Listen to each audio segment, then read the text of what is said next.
Welcome back, ladies and gentlemen, to the 10th installment of Tremelo Nights. I fucked up the episode numbers on the last one, and I put it 10 on the thumbnail, but this one is actually 10, so fear not.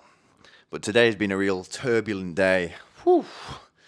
Just got off the bloody phone with Vodafone, and I kind of like it, to be honest. There's something about female Indian accents that is quite hot, and I might just kick the old router in just to ring her up again.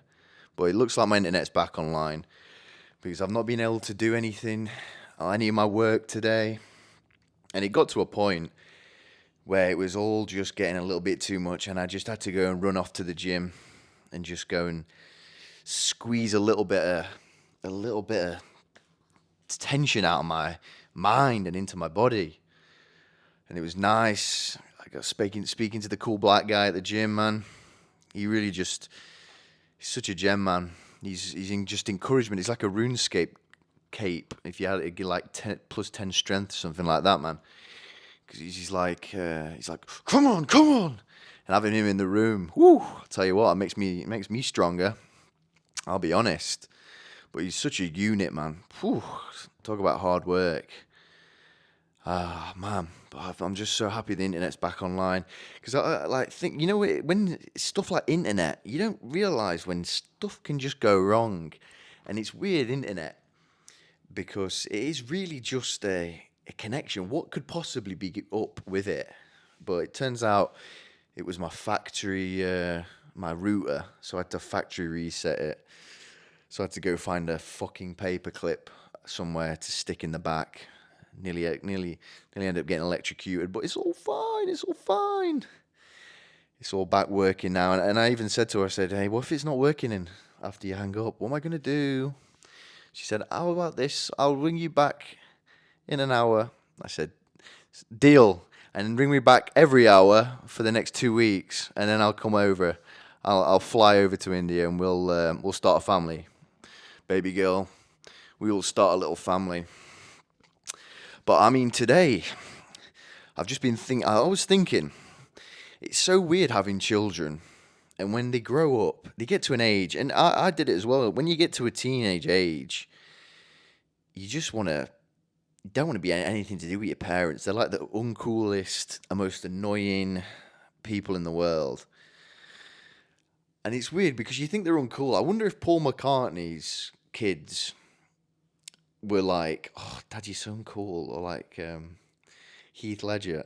Not Heath Ledger. What's the fucking Rolling Stones idiot frontman called? No, I just got Keith Richards confused, but that's the guitarist. Anyway, but they're so funny just to think their kids being like, oh, Dad, what are you doing? That's so uncool.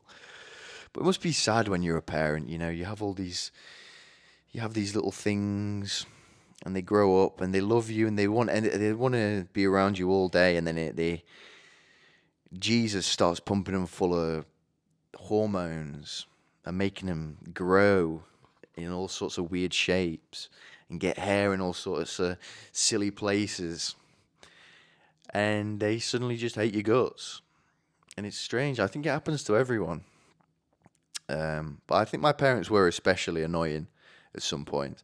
But I remember going around shopping with them, and it'd be amazing. As soon as you'd get in the door at the shopping centre, I don't know, it's just like, it's like a red mist had come over me, and I'd just be, everything they do, I'd be annoyed. Looking back on it, hey man, I can't help it. It's my hormones, G. Ain't getting no spleen, Gene. But it's exciting having children. I think I will have them at some point. But calling them names, I think I will. I always liked Theo as a name. But then a kid in my school lied about having cancer who was called Theo. So that kind of ruined that name for me. But it's a very cute name. And this fucking idiot who lied about cancer, man, he went the full extra mile. It wasn't just telling tales. He brought in a forged letter that he was showing everyone. And it only lasted until like first break, and everyone was like, oh yeah, do you remember that? Yeah. The kid was lying. And he probably should have been beaten up or killed, but there's probably more serious problems with him. And it's weird how do you even, how much attention do you need? I'd be so embarrassed to tell everyone. I don't think I would tell anyone. But some people are just like that. It must have been a real seriously sad home life to be doing something like that. But there's a lot of, I was thinking it's really funny how hard it is to be good and have a good life, and do things that you want to do, buy things you want to buy. If you want to be a doctor, you've got to study for at least 5 years, then go and be a junior doctor, work up. A good 6 or 7 years, you've got to study, right? You've only got to go out and fuck one kid, and you're a paedophile for life. And that'll ruin you. That'll really make it hard to get a job. Or just go do anything. I always think about when I'm on the motorway, how easy it is. Because you never really have that much power. But you really just can just swerve in traffic and just kill a load of people. And it's a weird thought because, I think if the police had weapons where they could tell what most people were thinking, I don't think they'd like those sorts of thoughts. I think they want the Coronation Street watching reality show following robots in society. They don't want people like me, 6'5", 224 pounds, a pure, idiocracy. I know. But I always said when I was at festivals and stuff, all fucked up, I would tell people, you give me, a gram of weed and an ecstasy pill, and I will have the whole campsite willing to die for me.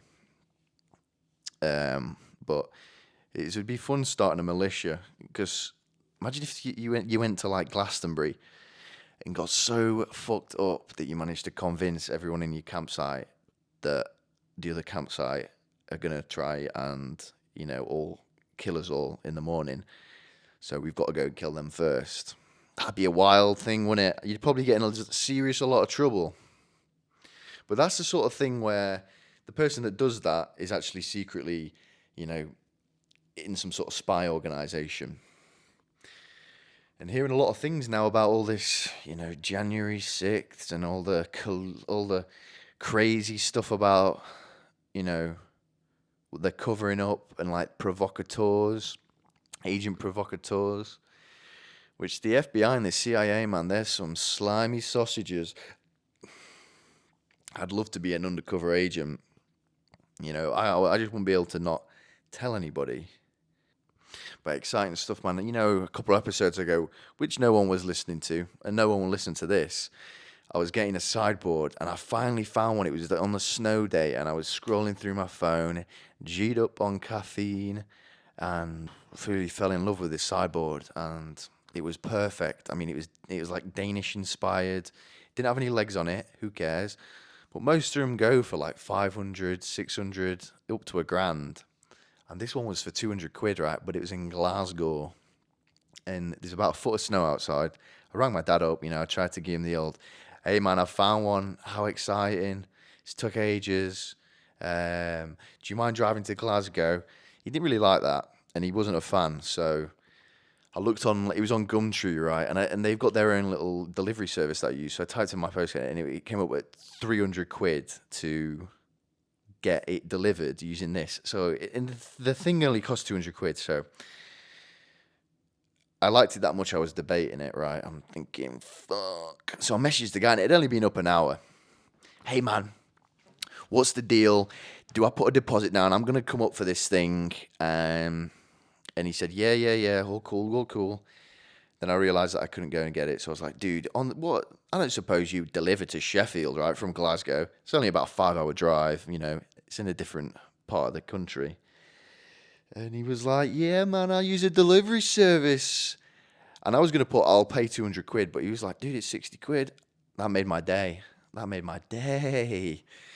So I've been ordering all the things that I've been saving in my mind to finally get. There's a little lamp here that I've just ordered. I really like it. It's stainless steel, kind of like a mushroom. But I couldn't really find any antique ones. But everything is starting to come together with a nice bit of sideboard there. The only problem is it was very long. I think it's the same length as me. It's like 198 centimeters or something like that, right? So that's leaving not too much space for the old Binarino. So I've been just kind of brainstorming ideas where I am going to put this bin, man. Is it going to be under a cupboard? Am I even going to have a bin? Maybe I'm just going to eat my trash. Maybe I'm going to eat garbage. That'd be fun.